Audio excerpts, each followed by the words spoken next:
नहमदुहु व नसल्ली अला रसूलिहिल करीम फअम्मा बाद अऊज़ु बिल्लाहि मिनश्शैतानिर रजीम बिस्मिल्लाहिर रहमानिर रहीम अस्सलामु अलैकुम व रहमतुल्लाहि व बरकातुहू। प्यारे दोस्तों, आज हम माल और दौलत और अहल व इयाल की हिफाजत की दुआ सीखेंगे कि नबी अकरम सल्लल्लाहु अलैहि वसल्लम ने इस दुआ के बारे में क्या फरमाया है। इससे पहले अगर आप दोस्तों ने अभी तक हमारे चैनल वन वे स्ट्रीट को सब्सक्राइब नहीं किया तो सब्सक्राइब कर लें और बेल आइकन प्रेस कर दें ताकि हर आने वाली वीडियो आपको पहुंच सके।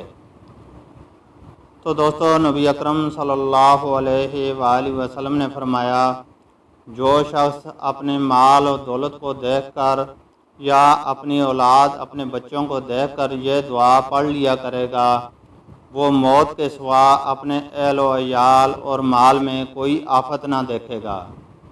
दुआ ये है, माशा अल्लाहु ला कुव्वता इल्ला बिल्लाह।